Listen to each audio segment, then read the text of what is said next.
নমস্কার বন্ধুরা, এই মুহূর্তের সবচেয়ে বড় খবর ২৭শে ডিসেম্বর শনিবার থেকে শুরু হচ্ছে এসআইআর শুনানি প্রক্রিয়া। তো এই হিয়ারিংয়ের নোটিশ আসা ইতিমধ্যেই শুরু হয়ে গেছে। বাংলায় আসছে এই নোটিশ।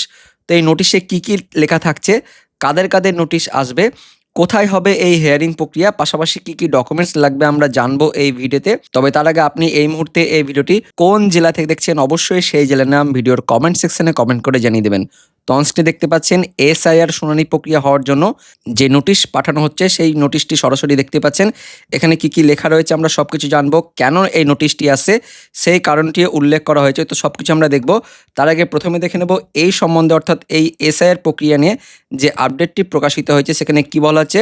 তো সবথেকে বড় আপডেট আসে ২৭শে ডিসেম্বর অর্থাৎ শনিবার থেকেই শুরু হচ্ছে ভোটার তালিকা সংক্রান্ত শুনানি।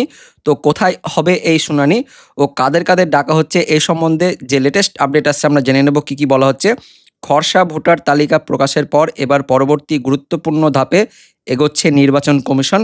আগামী ২৭শে ডিসেম্বর অর্থাৎ শনিবার থেকে রাজ্য জুড়ে শুরু হচ্ছে ভোটার তালিকা সংক্রান্ত শুনানির কাজ, অর্থাৎ হিয়ারিংয়ের কাজ। কমিশন সূত্রে জানা গিয়েছে এই শুনানির মাধ্যমে ভোটার তালিকার ত্রুটি, নাম সংযোজন বা বিয়োজন অর্থাৎ বাদ যাওয়ার বিষয়গুলি যাচাই করা হবে। খসড়া তালিকা প্রকাশের পরই শুনানির জন্য নোটিশ পাঠানোর কাজ শুরু হয়েছে। বুথ স্তরের আধিকারিকরা অর্থাৎ বিএলওরাই বাড়ি বাড়ি গিয়ে ভোটারদের হাতে নোটিশ তুলে দিচ্ছেন এবং এই নোটিশ দেওয়ার সময় ছবি তোলা হচ্ছে, পাশাপাশি সইও করা হচ্ছে। তো কারা কারা ডাক পাবেন শুনানিতে অর্থাৎ হিয়ারিংয়ে, এ সম্বন্ধে কী বলা হচ্ছে। নির্বাচন কমিশন সূত্রে জানা গিয়েছে প্রথম পর্যায়ে ২০০২ সালের ভোটার তালিকার সঙ্গে যাদের নামের ম্যাপিং করা সম্ভব হয়নি, মূলত তাদেরই শুনানির জন্য ডাকা হবে। অর্থাৎ যাদের বাবা মা, ঠাকুরদা ঠাকুরমা বা দাদু দিদার যাদের নাম নেই তাদেরকে কিন্তু এই হিয়ারিংয়ে ডাকা হচ্ছে। এবং এমন ভোটারের সংখ্যা রাজ্যে প্রায় ৩২ লক্ষ বলে দাবি কমিশনার। এই মুহূর্তের আপডেট অনুযায়ী ৩১,৬৮,৪২৪ জনের নাম কিন্তু এসছে। পরবর্তীকালে এটা আরও বাড়তে পারে, তবে আপাতত যে আপডেট আছে যে ৩২ লক্ষ ভোটারের নামে কিন্তু এই নোটিশ ইস্যু করা হচ্ছে। পাশাপাশি নোটিশ দেওয়ার সময় ভোটারের কাছ থেকে সই করিয়ে একটি রিসিপ্ট কপি রাখা হচ্ছে, যাতে ভবিষ্যতে কোনো বিভ্রান্তি না থাকে। তার পাশাপাশি ছবিও কিন্তু তোলা হচ্ছে, কাকে এই নোটিশ দেওয়া হচ্ছে সেটার কিন্তু ছবিও তোলা হচ্ছে। তো শুনানি চলাকালীন করা যাচাই প্রক্রিয়া চলবে। শুনানির দিনেও ভোটারদের সই করাতে হবে বলে জানানো হয়েছে। কমিশন সূত্রের খবর, দুটি সই মিলিয়ে দেখে নিশ্চিত করা হবে যে একই ব্যক্তি হাজির হয়েছেন কিনা। এই অতিরিক্ত যাচাইয়ের মাধ্যমে ভুয়ো উপস্থিতি বা পরিচয় সংক্রান্ত বিভ্রান্তি এড়াতে চাইছে কমিশন। তো কোথায় হবে এই হিয়ারিং অর্থাৎ শুনানি প্রক্রিয়া, এই মুহূর্তের যে আপডেট আসছে, শুনানির জায়গাও ইতিমধ্যে চূড়ান্ত করা হয়েছে। কমিশন জানিয়েছে ব্লক স্তরে শুনানি হবে, অর্থাৎ সাধারণত বিডিও অফিসে কিন্তু এই শুনানি হবে। তবে শুনানির সম্ভাব্য স্থানগুলির মধ্যে রয়েছে বিডিও অফিস, বিভিন্ন সরকারি ভবন, সরকারি স্কুল ও কলেজ এবং পুরসভার বিল্ডিংও থাকতে পারে। তবে এই মুহূর্তের যা লেটেস্ট আপডেট আসছে যে সাধারণত বিডিও অফিসে কিন্তু এই শুনানি হওয়ার একটা আপডেট আসছে, অর্থাৎ বিডিও অফিসে কিন্তু আপনাদের প্রত্যেকেরই শুনানি হবে।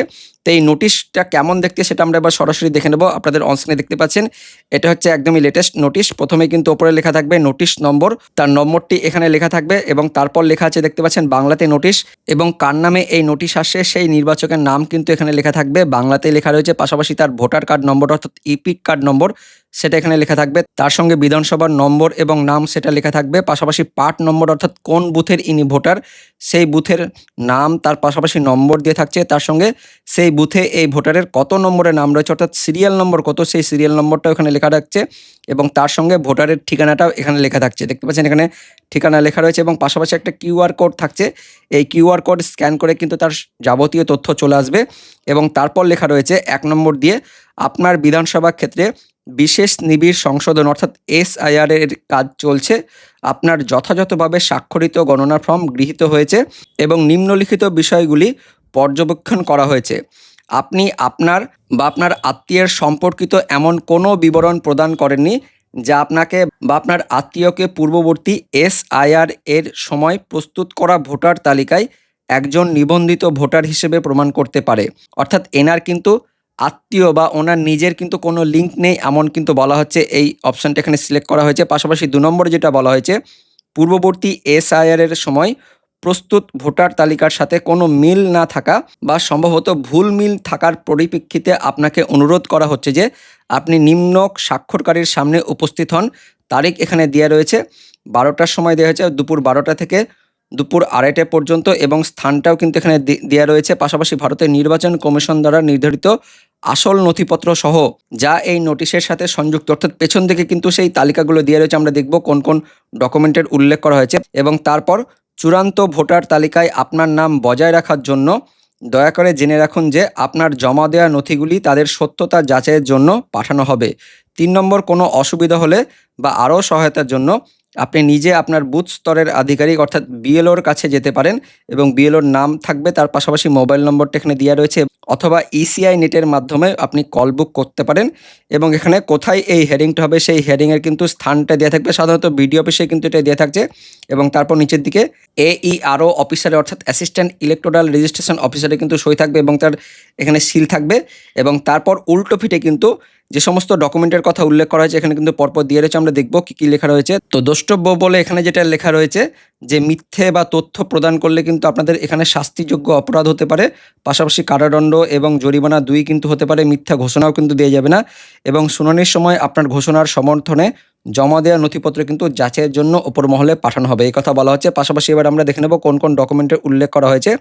তো নথিগুলির একটি সংক্ষিপ্ত তালিকা এখানে দিয়ে রয়েছে। এগুলো আমরা সাধারণত জানি যে কোনো পরিচয়পত্র যেটা কেন্দ্রীয় সরকার, রাজ্য সরকার বা রাষ্ট্রায়ত্ত সংস্থার দেওয়া কর্মী বা পেনশনের যে কোনো কাগজপত্র যদি থাকে, 1987 সালের যে কোনো শংসাপত্র, LIC বা ডাকঘর বা ব্যাংকের কোনো কাগজ, পাশাপাশি জন্মের শংসাপত্র অর্থাৎ বার্থ সার্টিফিকেট, পাসপোর্ট, তার সঙ্গে মাধ্যমিকের ওপরের যে কোনো কিন্তু শিক্ষাগত যোগ্যতার শংসাপত্র, পাশাপাশি স্থায়ী বাসস্থানের শংসাপত্র যেটা SD অফিস বা DM অফিস থেকে দেওয়া হয়, তার সঙ্গে যেখানে বনভূমি অঞ্চল রয়েছে সে সমস্ত বনভূমির অধিকার শংসাপত্র, তার সঙ্গে OBC সার্টিফিকেট বা SC সার্টিফিকেট বা ST সার্টিফিকেট, তার সঙ্গে নাগরিকদের জাতীয় রেজিস্টার যেটা আমাদের পশ্চিমবঙ্গে নেই, পাশাপাশি এটা পারিবারিক রেজিস্টার, এটাও কিন্তু আমাদের পশ্চিমবঙ্গে নেই, কিন্তু সরকার থেকে জমি বা বাড়ি বরাদ্দের সরকারি শংসাপত্র এটা কিন্তু দেওয়া যেতে পারে, পাশাপাশি আধার কার্ড শুধুমাত্র পরিচয়পত্র হিসেবে দেওয়া যেতে পারে। তো এই সমস্ত ডকুমেন্টগুলো কিন্তু দেওয়া যেতে পারে, এই কথাই বলা হচ্ছে এই নোটিশে। এবং তারপর এখানে প্রাপ্তি স্বীকার অফিসিয়াল ব্যবহারের জন্য, অর্থাৎ যখন এই নোটিশটি আপনাকে দেওয়া হবে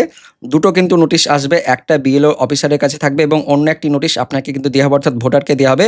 এবং যে নোটিশটি BLO অফিসারের কাছে থাকবে সেই নোটিশের কিন্তু পেছনের দিকে যিনি এই নোটিশটি নেবেন তার কিন্তু এখানে সই থাকবে, এবং সেটা কে সেটা এখানে কিন্তু ডিটেলস লিখতে হবে, অর্থাৎ যিনি নিচ্ছেন তার নাম, এবং তিনি এই ভোটারের কে হচ্ছেন, পুত্র, কন্যা বা স্বামী না স্ত্রী, সেটা কিন্তু লিখতে হবে, এবং পাশাপাশি বুথের নম্বর এবং কোন তারিখে কিন্তু এই নোটিশটি পাচ্ছেন সেটা লিখতে হবে। তারপর এখানে কিন্তু সই করতে হবে, অর্থাৎ যিনি এই নোটিশটি নিচ্ছেন তার কিন্তু সই নিতে হবে, এবং পাশাপাশি তার কিন্তু একটা ছবিও তোলা হবে যখন এই BLO এই নোটিশটি বাড়িতে দিয়ে আসবে।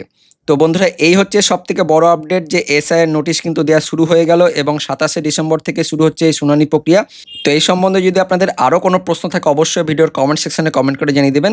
ভিডিওটি ইনফরমেটিভ হয়ে থাকলে বা ভালো লেগে থাকলে অবশ্যই লাইক করে দেবেন। দেখা হচ্ছে পরবর্তী আপডেট নিয়ে, ততক্ষণের জন্য ধন্যবাদ।